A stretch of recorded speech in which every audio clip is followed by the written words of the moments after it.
আগ্রামার গুন্ডাগিরি না চলিব আগ্রামার গুন্ডাগিরি বন্ধ করো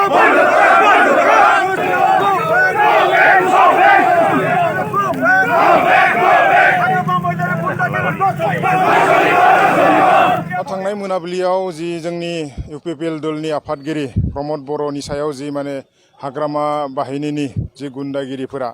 इउथ बिपिएफनि जि गुन्डागिरिफोरा माने जोंनि आफादगिरिनि सायाव आक्रमण खालामबाय माने बेनि प्रतिबादाव जोङो दिनै हाग्रामा महिलारि आरो बावखुंग्रि समष्टिनि बिपिएफनि केन्डिडेट दनेश्वर गयारिनि जि मुसुखा बे मुसुखाखौ सावनाय जादों बेनि गेजेरजों जों बेखौनो बुंनाय बिथांमोनखौ फोरमायनो नागिरदों जे बिथांमोननि जि माने गुन्डागिरि खालामनानै जि इलेक्सन देरहालांनायनि जि माने परिकल्पना बे परिकल्पनाखौ जों प्रतिबाद खालामदों मानोना जों लुबैयो इउपिपिएल दलआ बेयो गणतान्त्रिक देशआव गणतान्त्रिक भाबे जोङो शान्ति आरो माने मोजाङै जोंनि इलेक्सन प्रक्रिया जालांनांगौ गतिके जों बेखौनो लुबैयो खिन्थु बिसोरो थांनाय समफोराव बेफोरबायदिनो गावसोरनि थाखा फैसा बाहायनानै जौ जुवा माने जि माने बेदर जाहोनानै मानसिफोरखौ जि माने मोनसे सिगि सुग खालामनानै जि इलेक्सन देरहालांनायनि जि बिसोरनि परिकल्पना बे परिकल्पनाखौ जों प्रतिबाद खालामदों मानोना गणतन्त्र देशआव कुनु माने बेफोरबायदि हत्या हिंसा बा बेफोरबायदि माने सोरखौबा बुनानै सोरखौबा सौनानै सोरखौबा सिगि सुग खालामनानै इलेक्सन देरहालांनायनि बेखौ जों माब्लाबाबो जों फोथाया गतिके बिनि गेजेरजों जोङो दिनै बिथांमोनखौ जोङो बेखौनो जोङो साबधान बानि खुनायनाय जादों जे थांनाय मोनाबिलियाव आफादगिरिखौ गाग्लोबनायाव जायफोरा बेवहाय लोब्बा दंमोन बिथांमोनखौ 12 घन्टानि गेजेराव जोङो हमनांगोन होनना बुंदों आरो हमनानै उचित जाहाथे शास्ति होयो बिसोरखौ गतिके बेनि थाखाय जोङो प्रशासननि सायाव सरकारनि सायाव जों दाबि खालामदों आरो लोगोसेयावनो दिनै बे प्रग्रामनि गेजेरजोंनो जोङो जोंनि दनेश्वर गयारिनि सायाव जोङो जिल्ला कमिटिनिफ्राय जोङो बिथांनि सायाव गांसे एजार होनाय जागोन आरो बे एजारखौ जोङो दसे उनाव होनो थांगासिनो दङ गतिके जोङो बिथांमोना जाहाथे बेफोरबायदि जोंनि रायजो राजाखौ सिगि सग खालामनानै कुनु पदे इलेक्सन देरहालांनानै जोंखौ गादबनानै सलायनो हाया गतिके बेनि प्रतिबाद जों दिनैनि बे मुसुखा सावनायनि गेजेरजों जों खालामनाय जादों धरना नङा जों दिनै माने बिथांमोननि फुथ्ला सावदों जायफोरनि थोननायाव मैया जोंनि आफादगिरि बिथां प्रमद बर' सारखौ एटेक खालामबाय आरो बावखुंग्रि समष्टिनि बिजाथि बिथां प्रतिभा ब्रह्म आब'खौ एटेक खालामबाय बिथांमोननि जायफोर लिडार बिथांमोननि थोननायाव दिनै बिपिएफनि गुन्डाफ्रा दिनै खामानि मावबाय थादों बिथांमोनखौ जों दिनै फुथ्ला सावदों आरो बिनि गेजेरजों मेसेज हरदों जाहाथे डेम'क्रेसियाव बेबायदि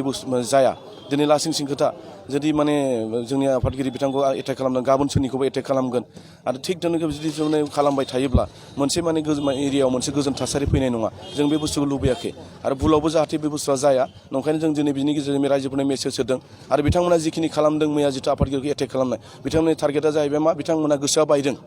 माने थांनाय जिथु 5 फेजनि इलेक्सन 7 तारिखआव जानाय बे 5 फेजनि इलेक्सनाव उदालगुरि आरो बाक्सायाव बिथांमोना मोनसेबो सिट मोननाय नङा ओंखायनो बिथांमोना मैया बे तारिखआव खालामजे दिनै इलेक्सन दङ मैया जुदि एटेक खालामनानै जुदि बे प्रग्राम खालामोब्ला गिनानै रायजो राजाया बिपिएफनो भट होगोन होननानै सानदोंमोन नाथाय रायजो राजाया उल्था जादों दिनै रायजो राजाया जिखिनि बिथांमोननि स्वभाब चरित्र 17 बोसोर नुबोदों आरो दिनैबो बिथांमोना सोलायाखै गुन्डागिरि खालामनानै दादा मानसि बुथारनानै बिथांमोना राजभोग खालामनो नागिरदों हाग्रामा महिलारिनि दैदेननाय बिथांमोना बेखौ रायजो प्रमाण जादों नुदों आरो रायजो राजाया दिनै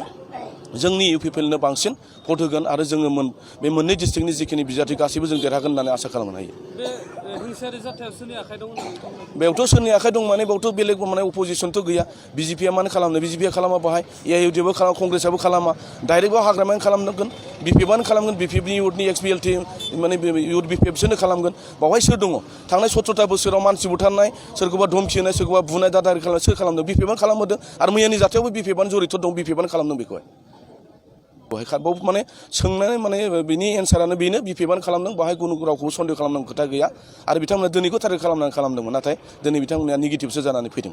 आरो नंखायनो आं खावलायदों क'क्राझार जिल्ला आरो चिरां जिल्लानि गासैबो रायजो राजा बर'आनो जा गुबुन जाथियानो जा जाहाथे बिथांमोननि एगेन्स्टआवहाय बिपिएफनि एगेन्स्टआव दिनै भट होनानै जोंनि जेसेबां बिजाथि दं बे मोननै डिस्ट्रिक्टआव बिथांमोनखौ माने देरहानायाव जोंखौ सहाय खालामो आरो जों बिथांमोनखौ माने बिनिफ्राय माने जे सासन खालामदोंमोन 17 बोसोर बिनिफ्राय बिथांमोनखौ बोखारनानै दोनो आरो फैबाय थानाय समाव बिटिआरनि मोनसे गोजोन थासारियाव जों सरकार सालायगोन सरकार सालायनायनि उनावहाय बिथांमोना जुदि बिदि गुन्डागिरि दादागिरि खालामबाय थायोब्ला बियो माने प्रखाखनाव थांगोन बे आयेना मावगोन ल' मथे ल'आ मावगोन बेवहाय जोंहा बुंनो गोनां खोथा गैया खिन्थु जों गासैबो बे ओनसोलनि थासारिखौ लानानै